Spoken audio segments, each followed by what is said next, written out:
Good morning, everyone. Welcome. I'm the Reverend Judy Cooper, your associate pastor, and on behalf of our pastor, the Reverend Gregory P. Kent, and our trustees, we welcome you to the Andrew Jackson Davis Hall and our Sunday service.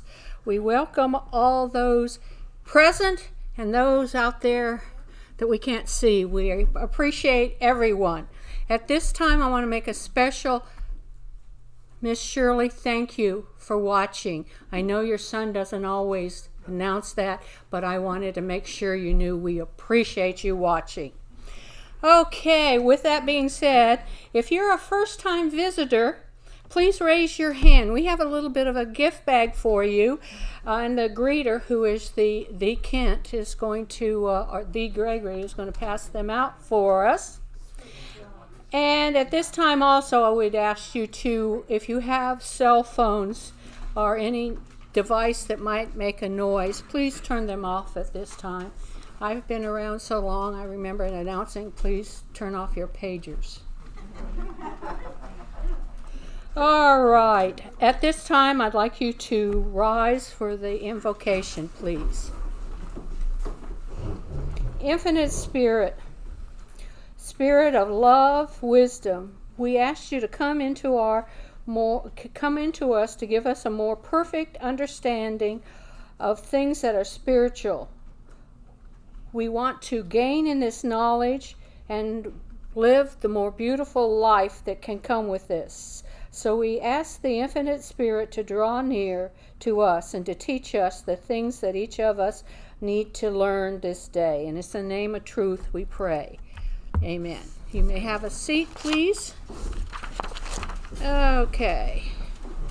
And I see that we've gotten all the packages handed out. Welcome all the new members. We're taking names because we're doing roll call next week. And we want to make sure you're here, okay? All right. Located in your bulletin are the declarations of principles. Oh, yes, we do need to light the candles. At this time, I'd like to ask Carol to come up and light the candles, please.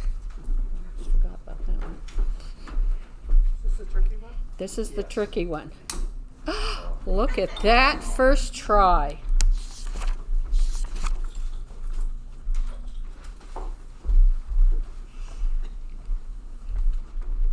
Well, thank you, Carol. Thank you. All right. We have a few people coming in. I'm going to allow them to get settled a bit. And then, like I started to state a minute ago, is in the bulletin is the Declaration of Principles. And I'd like you to join with me to read them. And as you know, I like to have a little bit of energy with these because they need to be part of what we believe. Okay, so we want to say them like we believe them, not just like we had to recite these when we were in third grade. Okay, we believe in infinite intelligence. We believe that the phenomenon of nature, both physical and spiritual, are the expressions of infinite intelligence. We affirm that the correct understanding of such expression and living in accordance therewith constitutes true religion.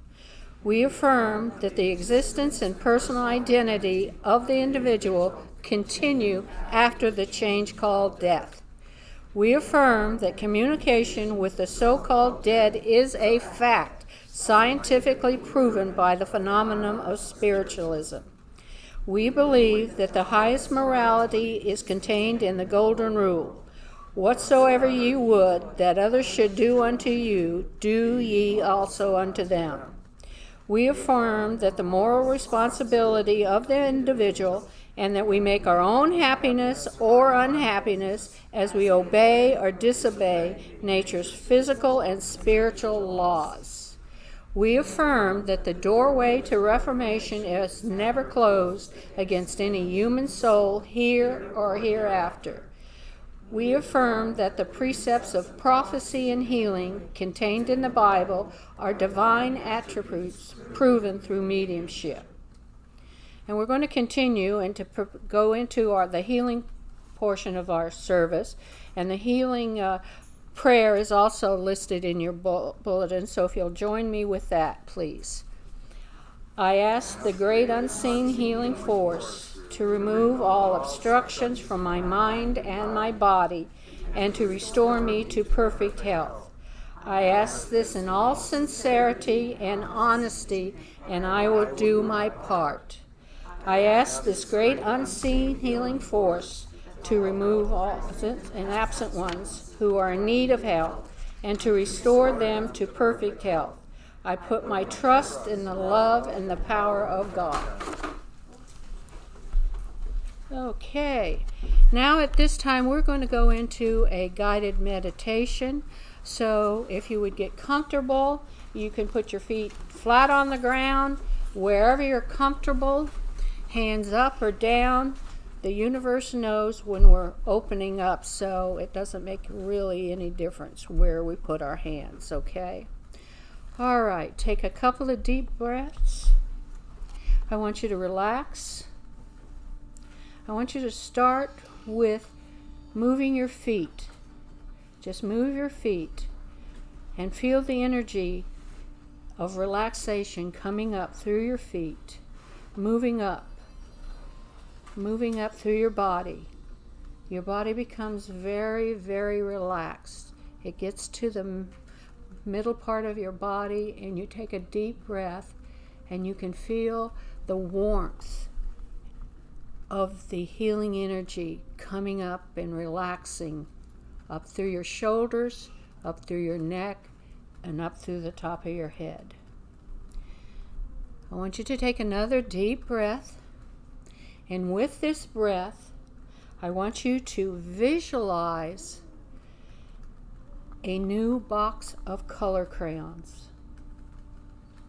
I want you to remember the excitement that you experienced as a child when you received a new box of color crayons. You open up this box, and with the opening of it, you get that whiff, that aroma of the new crayons that just excites you even more because you have the anticipation of what's going to be creative with these new color crayons. Now these crayons are special crayons. They are just yours, your own individual healing crayons. Along with this box of crayons, you notice that there's a picture next to them. And this picture is of your life at this present moment. You look at this picture and you become aware you are in the picture. Your energy becomes united with this picture. The circumstances and events are contained in this picture. Spend a minute or two and look at this and feel all the energy that you're receiving from this picture of you at this time.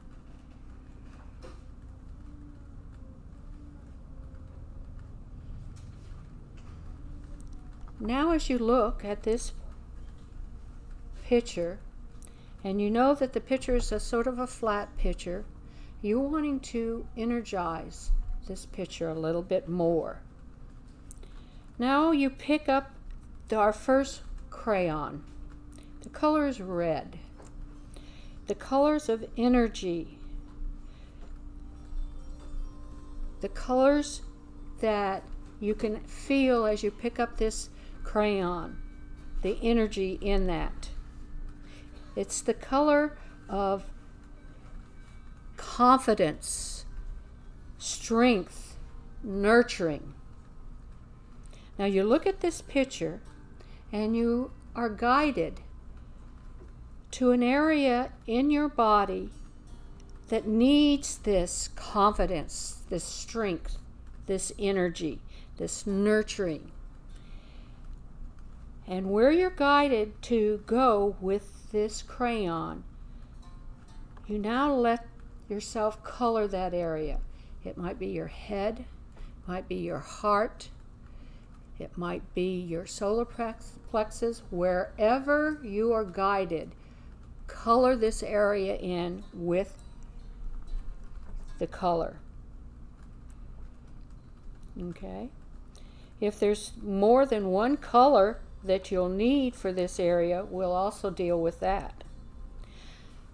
Now let's go to the next color. The next color is orange. You pick up that orange color, again you feel the energy in the color crayon. Here we have the qualities of success, choice, and balance. There's much energy in this color of orange. And again, with the guidance of your spirit, you realize where you need this color. So you go to that area and you color it. Again, if it needs to be blended with the red, you put it back with the red. But if not, there's a new area.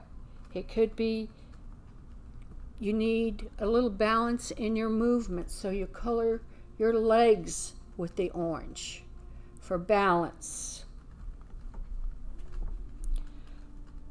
Now you put that crayon down, and we're going to our next crayon.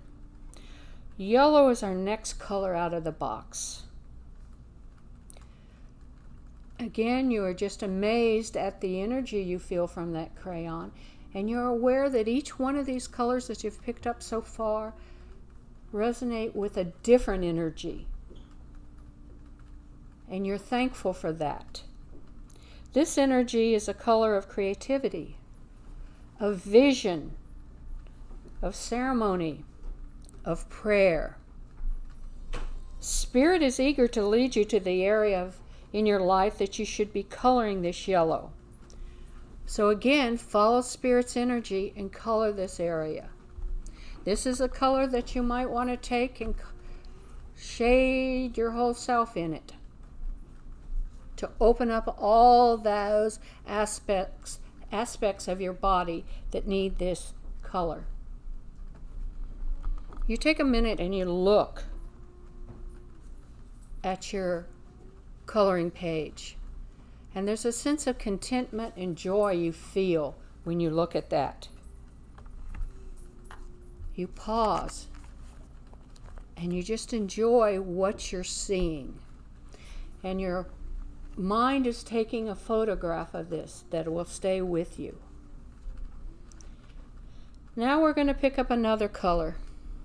This color is green. Again, that energy is different. Again, you're just amazed at how it resonates with you.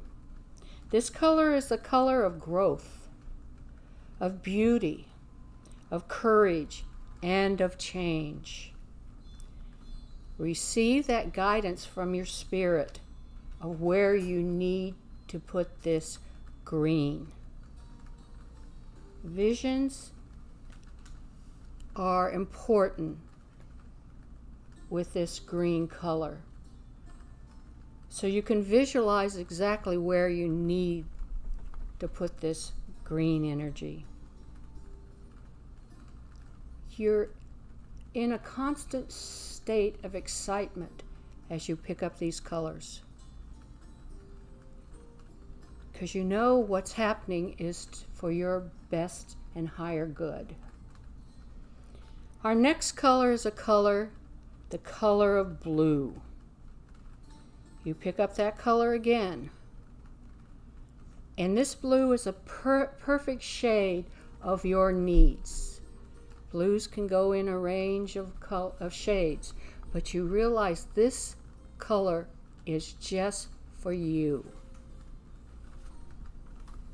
This is the color of truth, healing, understanding, and proof.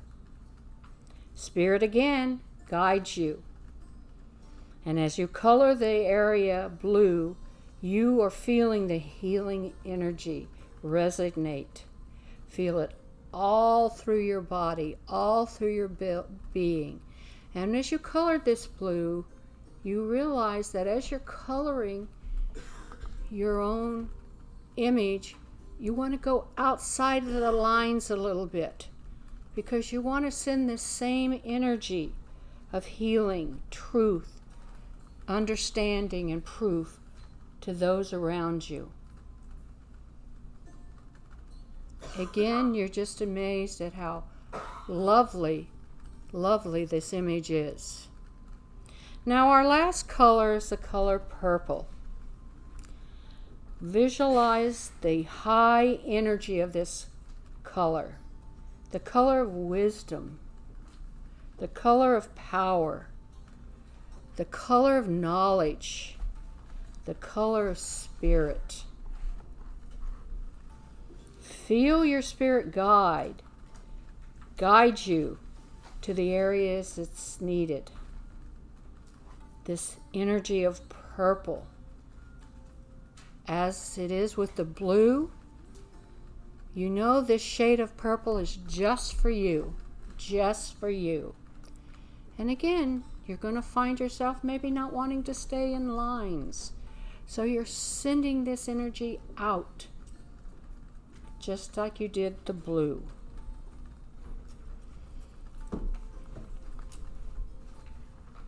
Gaze at your picture. Take a memory photograph that you can keep with you. You feel energized with all these colors. Your body feels a little lighter. Your mind is a little bit more at peace.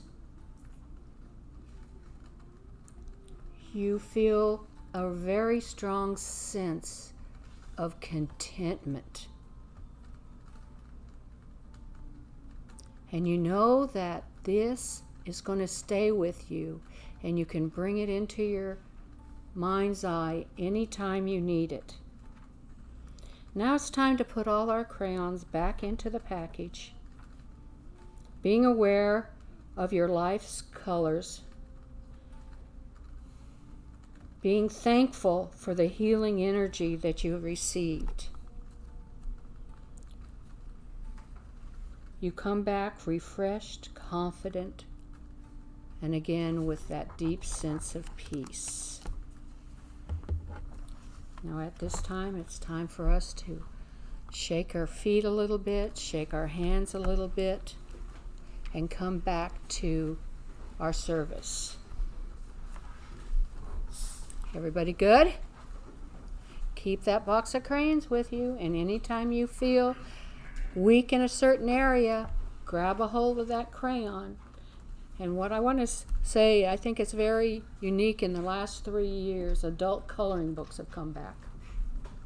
Okay. Which shows that we need to emphasize the healing energy of being able to create with certain colors. All right, now it's time to introduce our lecturer. I'm happy to introduce our lecturer today, the Reverend Phil DeLong. The Reverend DeLong is an ordained minister, commissioned spiritual healer, and certified medium. Phil volunteers a lot through our association, and we're very thankful for him. So at this time, I'd like you to welcome Reverend DeLong. Is that going to bother you? Okay, thank you for the introduction, Judy. Good morning. Good morning. All right, I'm glad you're all here. So what I want to talk about today is just life. And what is life? We believe in infinite intelligence, and usually when we get awakened, we ask the age-old questions of the mysteries of life. Who am I? What am I? Where have I been, and where have I going? Now, all these have been taught in the ancient mystery schools. And there are several of them that you would have to get these questions right in order to enter them. For example, Plato went to the Egyptian mystery schools, and it's a 7-year school, he got the questions wrong the first time and had to wait another 20 years to apply to it, which then he entered. So when we get to the answers of who am I am nobody because I am everybody. And what am I? I am nothing because I am everything. And where have I been? And where am I going? Well, I don't know where I came from. I don't know where I'm going because I am everywhere. Okay, so what these mysteries really mean to us is our connection to infinite intelligence, connecting to us that infinite intelligence is everywhere. Okay, George Colby would say that spirit actually is between the empty space of all atoms. So in this respect, God is, or infinite intelligence, is transcendent. It exists everywhere. In all of nature, the mineral kingdom, the plant kingdom, and the animal kingdom, and in all of humanity. And the purpose of man is to attain that godhood, or to be as infinite intelligence. So we come back into our physical body because we're a spiritual being in a physical body. And in that respect, infinite intelligence is immanent. So infinite intelligence lives within us. So we go through life with personal experiences. And what is the real purpose of life? Is to have a fulfilled life, so that everything that we do, everything we think, we touch, we are actually fulfilling a purpose. Now I want to go back to the ancient philosophers from Greece, and Socrates emphasized virtue, Epicurus emphasized pleasure, but Aristotle, one of the great thinkers, views that a good life is in a more comprehensive way, and that way is to be happy. Okay? Now, if you put your feeling and your passion into spiritual principle number 7 this morning, then we affirm that moral responsibility of individuals, and we make our own happiness or unhappiness by following nature's physical and spiritual laws.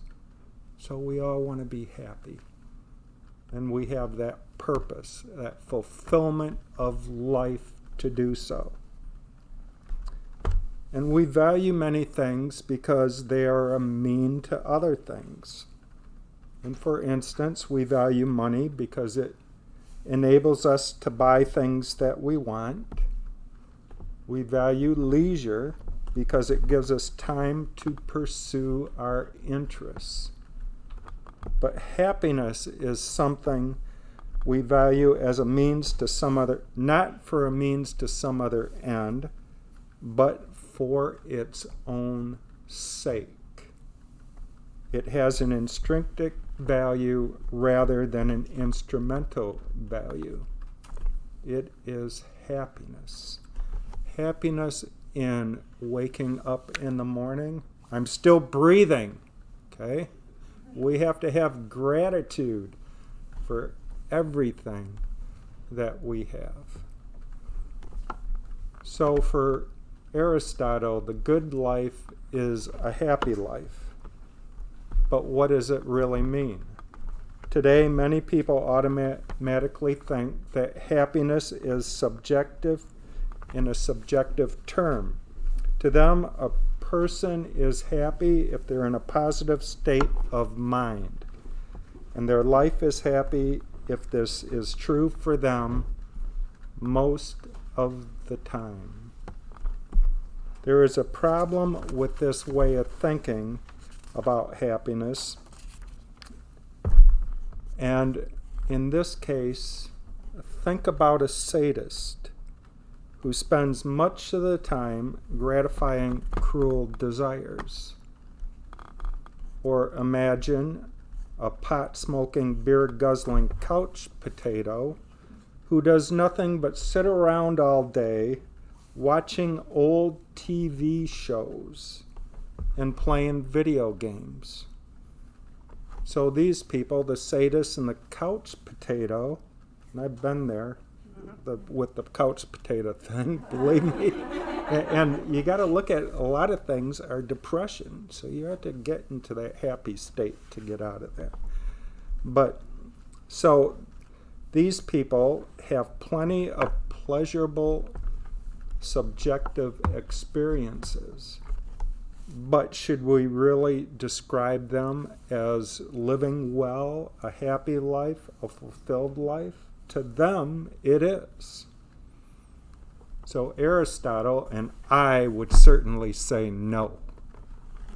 He agrees with Socrates that to live the good life is to be a morally good person.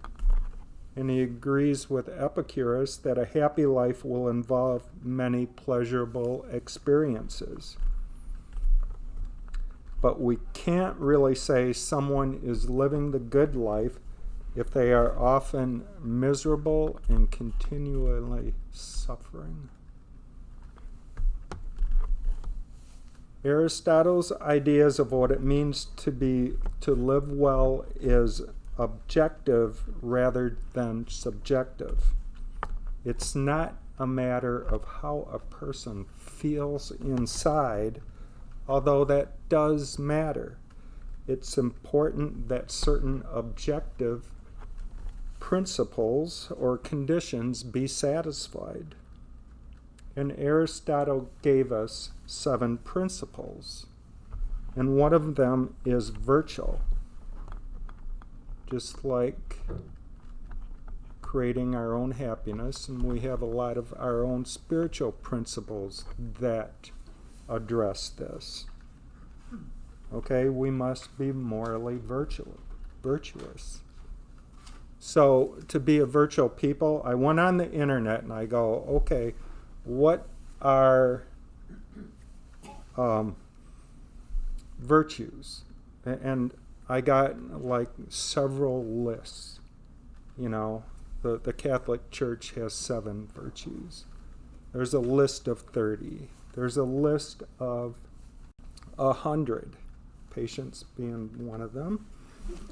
But I'm going to go to one of our founding fathers, and that would be Benjamin Franklin, and he had a list of 13 virtues. And the first one is temperance, which is balance in all things in your life. Okay, in everything you do. If you go out to dinner and have some wine, maybe 1 or 2 glasses are okay, but, probably not the whole bottle. Okay? All right? So balance. Or that temperance. And here's one I like. It's one of our natural laws. Silence. Speak not what may benefit others or yourself. Avoid trifling conversation. And what's that? Gossip. All right? Avoid gossip. The third virtue that Benjamin Franklin would say is order. And let all your things have their place. Each part of your business has its time. But part of that order is prioritize. We have to know what we should be doing at this particular time to fulfill our happiness.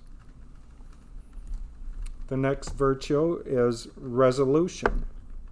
Resolve to perform what you ought and perform without fail what you revolve. Okay? So, to put it in modern terms, it's like, don't talk the talk, walk the walk. Next one, frugality. I think this is my wife's most, the one that she points out to me the most.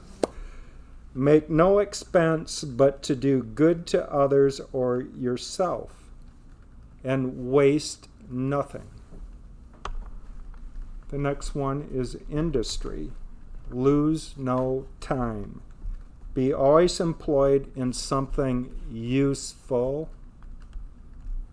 Cut off all unnecessary actions.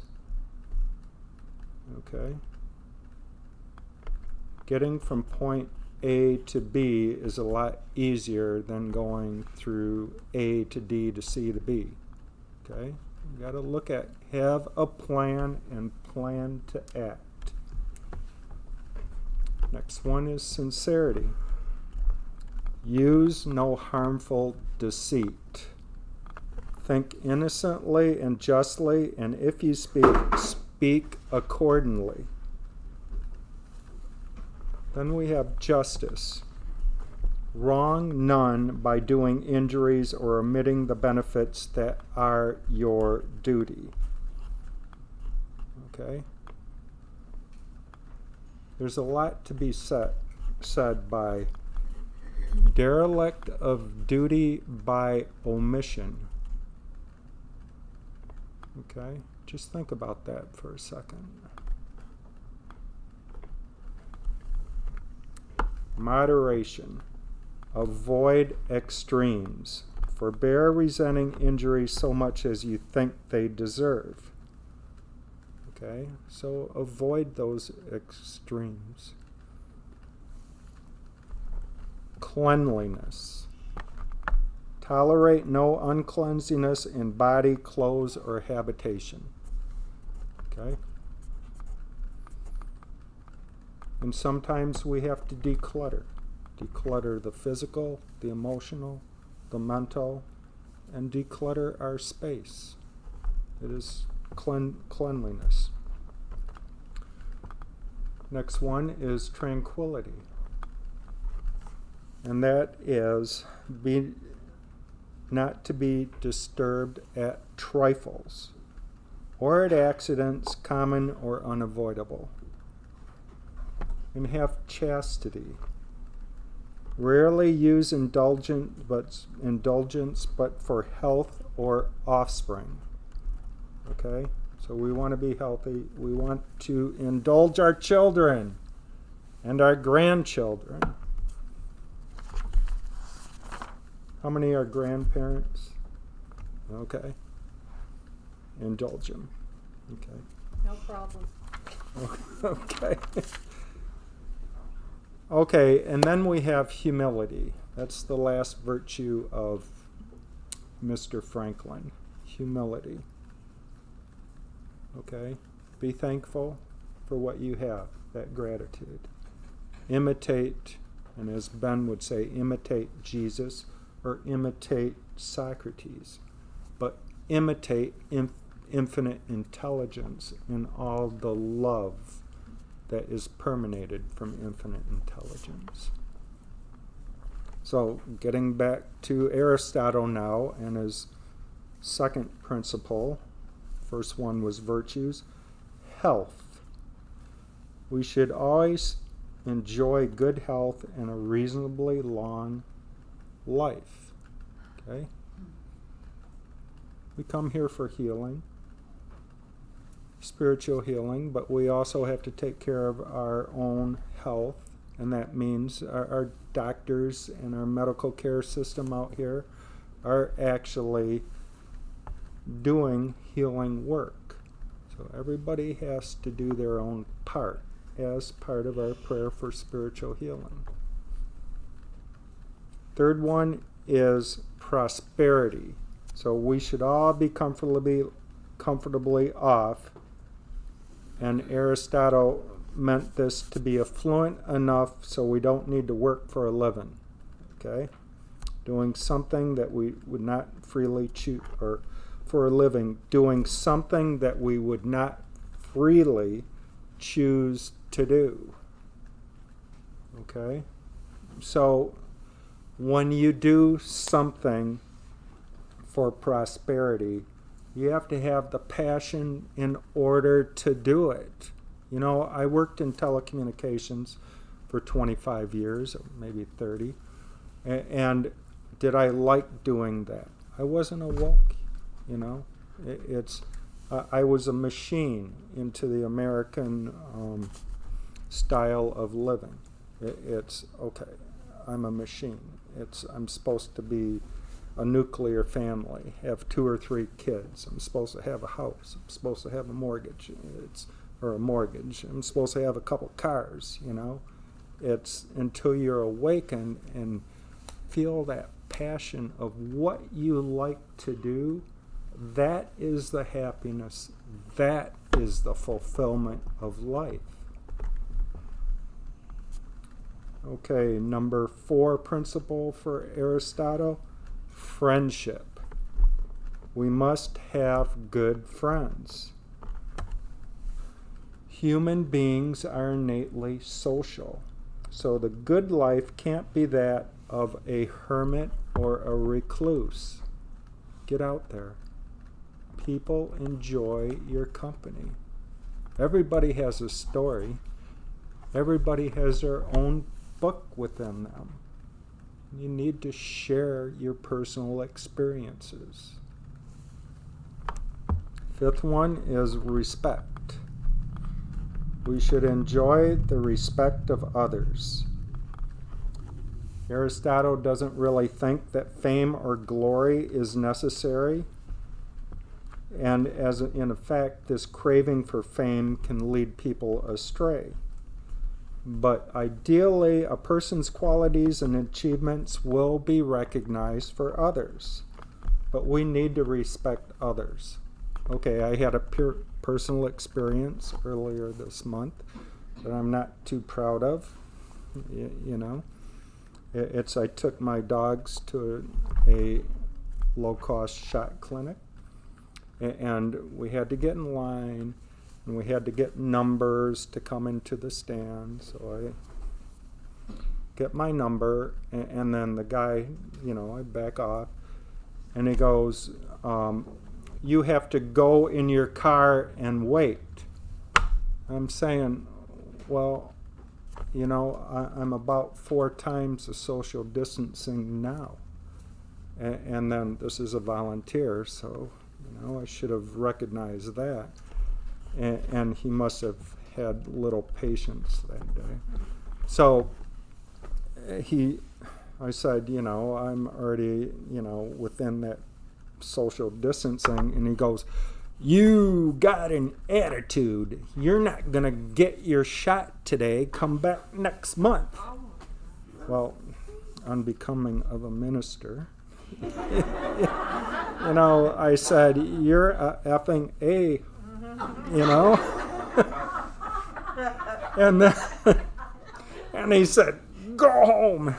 And so I kind of had to do what this thing, you know, the God is immanent thing, God lives within. So then I meditated, you know, and I'm really, you know, kind of not proud of my actions at all. And so maybe about 15 minutes later, I go up to the guy and I say, I'm really sorry for what I said. And then he goes, well, you're still not coming in today. See you next month. And then I looked at him, you know, and I just stared at him just like this. What I'm asking for is forgiveness. All right? Those were my words. And then, okay, you can come in. And it's like his whole total attitude changed. So I don't know if people need to hear the right words and how we put it, but I'm still ashamed of what I did. But, you know, but from that point on, then, you know, he was a great person. You know, so sometimes we have to look at it, you know, don't judge people, you know. It's until you walk in their own shoes.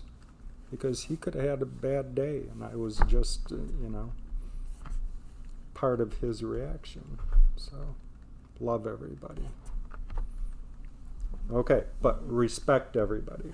Okay, that's my whole point about that one. So, okay, so the sixth principle of Aristotle is luck. We need good luck. And this is an example of Aristotle's common sense. A life can be rendered unhappy by tragic loss or misfortune. So we have to look at luck. And in the spiritual concept, we would say there are no coincidences. It's all synchronicity. And that is how we make our luck. And how do we make our luck? We connect with that infinite intelligence that permeates everything. And we ask our spirit guides to assist us. So we're getting from the God within to the God without, and then everything is synchronizing. But it's all in our thoughts. What we send out, positive thoughts will come back to us in positive ways. It's the law of attraction. And then the last one for that Aristotle had was engagement. So we must exercise that uniquely human ability and capabilities. Engagement. That's why the couch potato is not living well, even if he reports that he is content. Aristotle argues what separates human beings from other animals is human reason. So the good life is the one that a person cultivates and exercises in their rational faculties by engaging in scientific inquiry, philosophical discussion, and artistic creation. And that's what spiritualism is all about. It is the science, the religion, and the principles of everything you do. And we are alive today, he might include some forms of technological innovations, okay? Because we're looking at, what is it, 400 BC? Well, actually, about 350 BC. He did teach Alexander the Great. So at the end of your life, if you can check off all those boxes, you could reasonably claim to have lived well. And that's what we need to do. We have to have a fulfilled life, but a happy life. So the Greeks have a saying, which Aristotle would also say, call no man happy till he's dead. And there's a little bit wisdom in here. And in fact, we might want to amend it to call no man happy until he's long dead. So in that regard, it's like sometimes a person can appear to live a fine life and be able to check all these boxes, the virtue, prosperity, friendship, respect, meaning, etc., yet eventually will reveal that something other than what we thought they were. For example, a TV personality, we admire him. in his lifetime, but after he died, he was exposed as a sexual predator. We see this all the time. So it's cases like that bring out the great advantage of an objectiveness rather than a subjective notion of what it means to live well. While the TV personality enjoyed his life, surely he would not say that he lived a great life. The truly good life is one that is both enviable and admirable in all or most of the ways that Aristotle outlined. But live life, be happy, and live it to fulfillment. Go inside your heart. Feel that passion and live that passion. But most of all, have joy in your life. Everything is about joy. Everything is about happiness. I leave you with that message.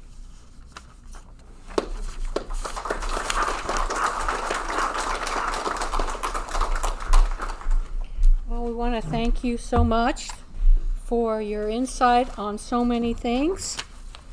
Gives us a lot to think about. I want to point out a couple of things here. We have a prosperity bowl sitting back there on the table. That beautiful green bowl needs to be filled up. Okay. The funds are going to be used for the upkeep of our temple, 97-year-old temple, our historical buildings that are here in the camp, and the grounds in general. Okay, this is an old community. It needs a lot of work. All right, here's some announcements. Next Wednesday, our message bearer for our Wednesday evening service will be Lori Carter. This is a demonstration of spirit communication. It's from 7 till 9, right here in this building.